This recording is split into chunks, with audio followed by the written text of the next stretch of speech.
ওকে, so Infosys 5 মিনিটের time frame. তো আমরা দেখতে পাচ্ছি ইনফোসিস আজকে গ্যাপ আপ ওপেন হয়েছে এবং আমাদের inset candle Fibonacci strategy applicable হয়েছে, কারণ মাদার ক্যান্ডেলের ভেতরে অনেক ছোটো ছোটো বেবিজ তৈরি হয়েছে। তো আমাদের এখানে ইনসেট ক্যান্ডেল স্ট্র্যাটেজিটা অ্যাপ্লিকেবল।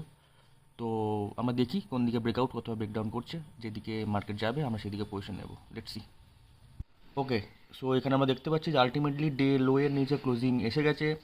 তো আমরা আমাদের পজিশন নিয়ে নিয়েছি। তো আমরা ট্রেডে এসে গেছি। তো দেখি কি হচ্ছে, স্টপ লস নিয়ে এখানে টার্গেট। তো লেটস সি।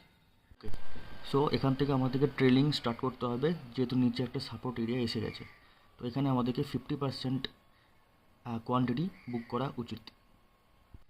সো এখানে আমি আমার 50% কোয়ান্টিটি বুক করে নিচ্ছি এবং আমাদের স্টপ লস এখন হবে এন্ট্রিতে। বাকি আমাদের তার মানে কোনো রিস্ক থাকলো না।